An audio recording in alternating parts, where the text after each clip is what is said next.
샬롬. 오늘 우리에게 주시는 하나님의 말씀은 히브리서 9장 11절에서부터 15절까지의 말씀입니다. 오늘 말씀을 읽으며 우리는 어느 때에 하나님께 나아갈 수 있는가라는 질문이 맴돌았습니다. 이에 대한 답은 제목에서와 같이 언제라도입니다. 이러한 질문과 답을 하면서 동시에 또 하나의 질문이 떠올랐습니다. 그렇다면 우리는 얼마나 자주 하나님께 나아가고 있는가?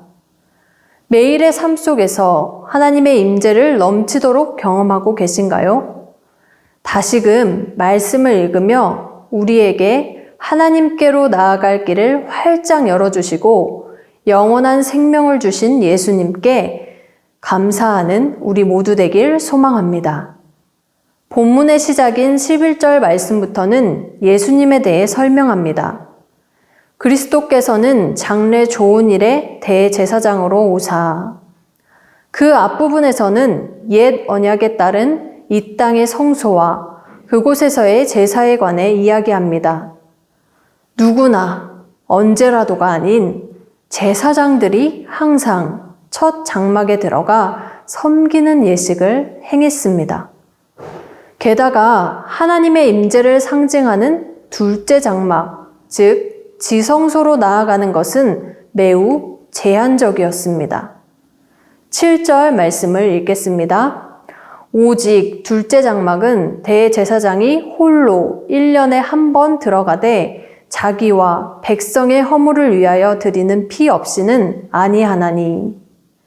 1년에 한 번 한 사람만이 나아갈 수 있었는데 그 역시 정결함을 받아야만 하는 죄인이었습니다. 그런데 예수님이 대제사장으로 오시고 어떤 일이 일어났는지 보겠습니다. 11절은 예수님을 향해 장래 좋은 일의 대제사장으로 오셨다고 합니다. 여기서 말하는 장래 좋은 일은 하나님께 나아가 인격적인 만남을 가지는 것으로 그분과의 끊어진 관계가 회복되었음을 뜻합니다.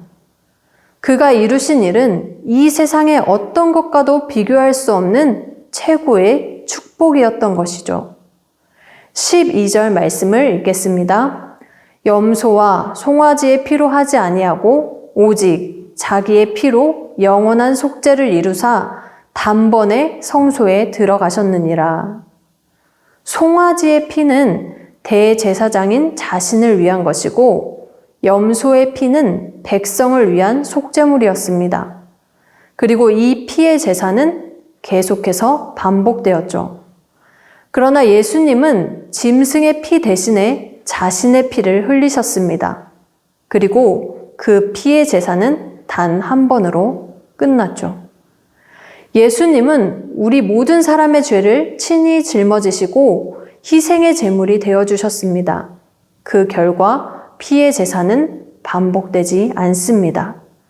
마가복음 15장 37에서 38절 말씀입니다. 예수께서 큰 소리로 지르시고 숨지시니라. 이에 성소 휘장이 위로부터 아래까지 찢어져 둘이 되니라. 이로써 성소와 지성소를 가로막았던 휘장 사이로 길이 열린 것입니다. 이제는 출입 제한 장소였던 그곳으로 담대히 나아갈 수 있게 된 것이죠. 14절 말씀도 읽겠습니다. 하물며 영원하신 성령으로 말미암아 흠없는 자기를 하나님께 드린 그리스도의 피가 어찌 너희 양심을 죽은 행실에서 깨끗하게 하고 살아계신 하나님을 섬기게 하지 못하겠느냐. 이전의 제사장들이 부정하게 된 자의 육체를 정결케 하는 방법은 염소와 황소의 피, 그리고 암송아지의 재를 섞은 물을 그에게 뿌리는 것이었습니다. 이러한 정결 의식은 사실 의식상의 정결만 주었을 뿐 양심을 깨끗하게 하는 데까지는 이르지 못했는데요. 그러나 이와 비교도 되지 않는 예수님의 피에 대하여 14절은 더욱 강조하고 있는 것입니다.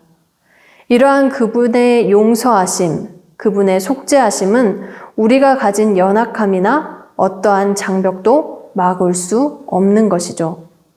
이처럼 예수님이 흘리신 보혈을 의지하여 오늘도 우리는 하나님께로 나아갑니다. 하나님께로 나아갈 길을 열어주신 예수님으로 인해 우리는 언제라도 하나님과의 만남을 기대할 수 있게 된 것이에요. 15절 말씀입니다. 이로 말미암아 그는 새 언약의 중보자시니 이는 첫 언약 때에 범한 죄에서 속량하려고 주구사 부르심을 입은 자로 하여금 영원한 기업의 약속을 얻게 하려 하심이라. 아멘. 말씀을 정리하며 우리 모두에게 다시 질문합니다. 우리는 어느 때에 하나님께 나아갈 수 있나요? 여기에 대한 답은 몇 번을 질문해도 언제라도입니다. 그렇다면 우리는 얼마나 자주 하나님께 나아가고 있나요? 여기에 대한 답은 우리가 만들어 가야 할 것입니다. 오늘도 하나님과의 만남을 기대하며 하루를 시작하셨나요? 단번에 들으신 예수님의 완전한 사랑에 감사하며 시작하셨나요? 우리와 하나님과의 끊어진 관계를 회복시킨 보혈의 은혜를 찬양하며 시작하셨나요? 우리의 모든 순간이 하나님을 향한 기대와 감사 그리고 찬양으로 가득하길 축복합니다. 오늘도 그렇게 예수님의 보혈을 의지하여 언제라도 더욱 가까이 하나님께 나아가는 우리 모두 되기를 기도합니다. 아멘.